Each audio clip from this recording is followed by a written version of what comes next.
Oh. Say hi. Ah. Say hi. Wave. Wave at him. Wave. Wave. Wave at him. Say hi. Huh? Alright, good boy.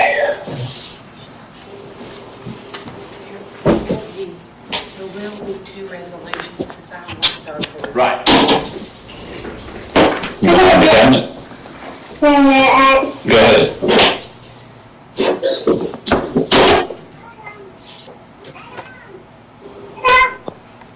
Sean, better be nice to those babies. We can hear you.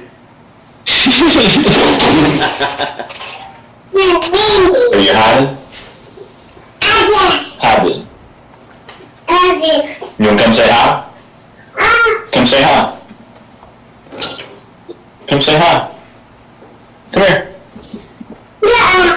Say hi. Okay.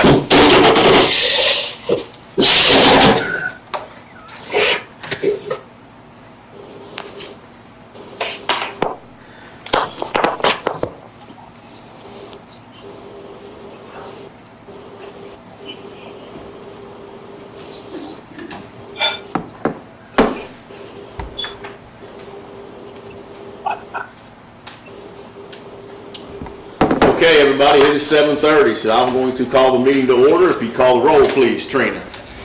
Councilman Cyble, He's here somewhere. Councilman Wolford, I'm sorry, I'm sorry. I'm sorry, I forgot I was muted. I'm sorry. We're called the meeting to order, and Trina's calling the roll. Councilman Cyble, Councilman Wolford, Here. Councilman DeFlippo, Here. Councilman Hudson, Councilman Strider, Here. Councilman Lilly, Here. Councilman Reiner, Here. Councilwoman Walker, Here. Mayor Mullins. Here. Okay, forgot to get out of finance. Let me go. City, need a motion to approve the minutes of the previous meeting, please. So moved. Is there a second? Second. Second by Councilman DeFlippo. Any discussion? All in favor signify by saying aye. Aye. Opposed? Motion passes. City's monthly Aye. financial statement. Councilman Cyble. None this evening, sir. Okay.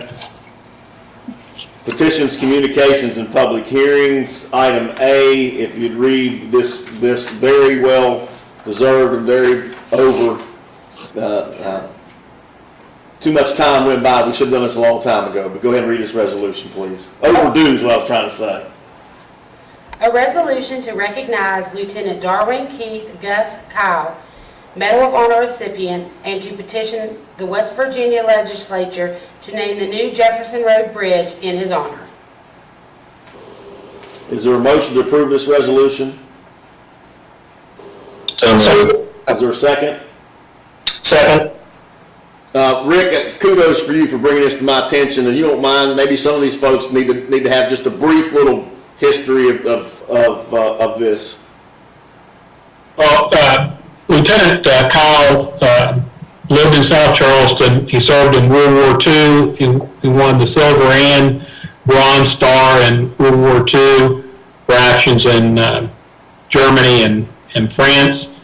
He came back to South Charleston, lived over in Jefferson Park, got married, had two daughters, and when the Korean conflict came up, he was a master sergeant and was back in service in Korea.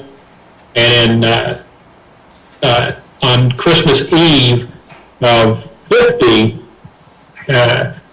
he was at a depot where there was a munitions and fuel stored, and they were under attack and in a bad position, and they were getting there was explosions everywhere. He helped hold off the enemy fire to get 189 people evacuated by boat. And then in February of 51, he was leading his platoon up a hill in Korea, came under fire. He rushed the machine gun nest and killed 3 of the Chinese soldiers in hand-to-hand combat. saved his platoon, and then further and off the hill, another machine gun nest, and he killed 4 in hand-to-hand combat that he was killed. And Kyle, there was a school where I went to grade school.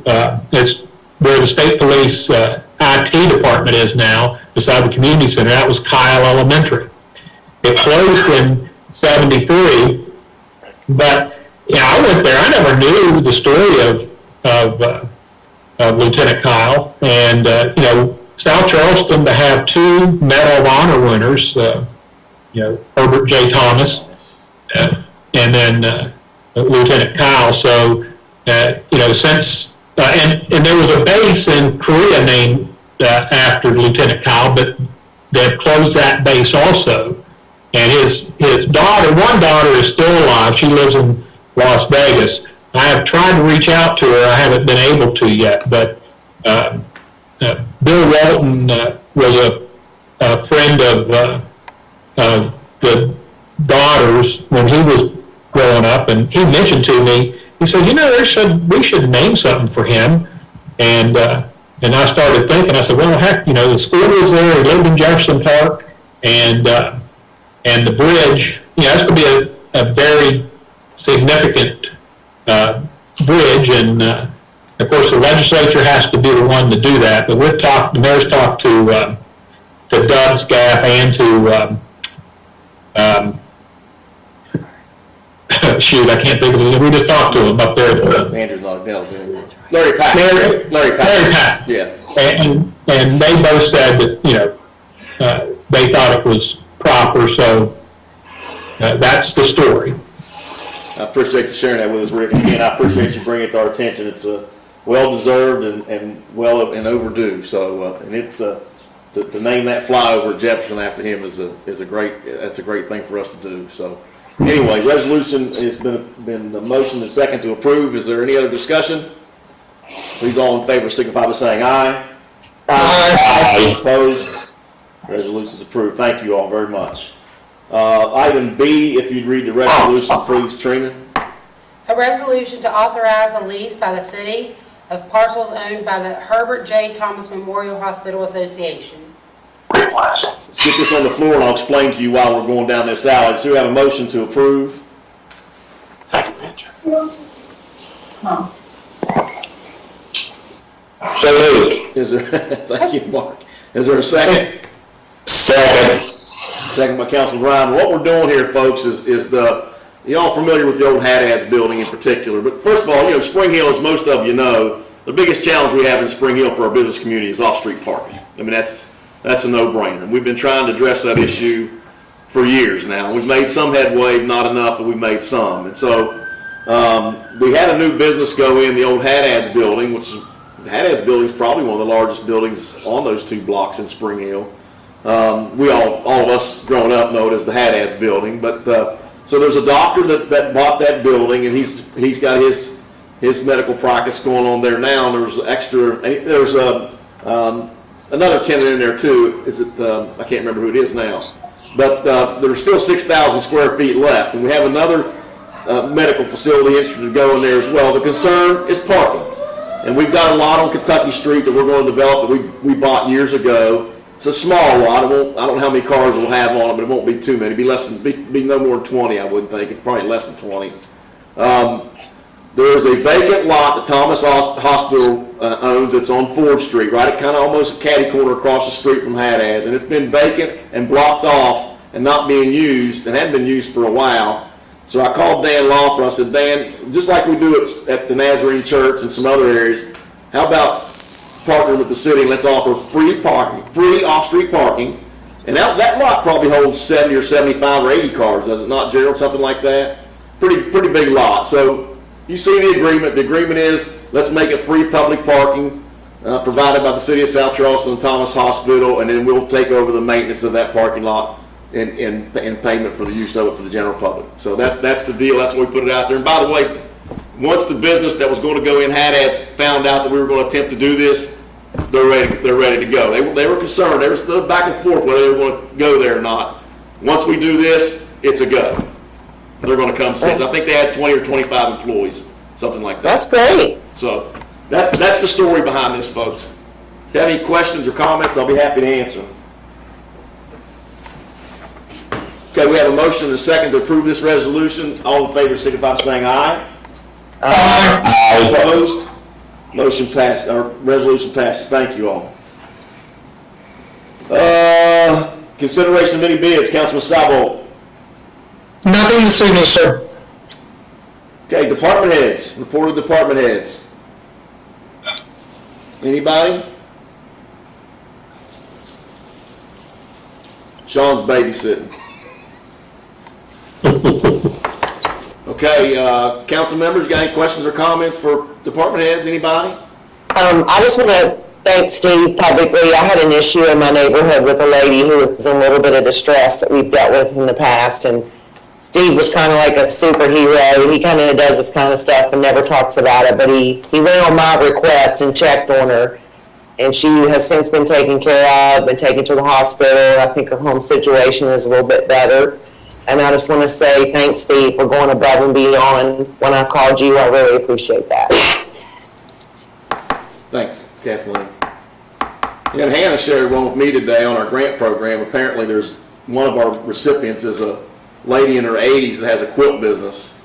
And she talked with Hannah, and Hannah said she was just overwhelmed with joy that we were she said, we're the only entity that has helped her through this whole scenario. I think she only got about $300 or $400 from us or something like that. But she was absolutely just thrilled to death to be able to get that help from us. So that's a good one for us, for you all to hear as well.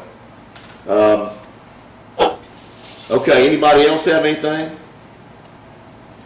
Nobody? Okay, is there a motion to adjourn? So moved. Is there a second? Second. Okay, all in favor, say aye. Aye. Thank you all. Have a great weekend. Hey. Thank you, Mayor. All right. Nice. Let's see. Where we at? Okay, guys. Another success.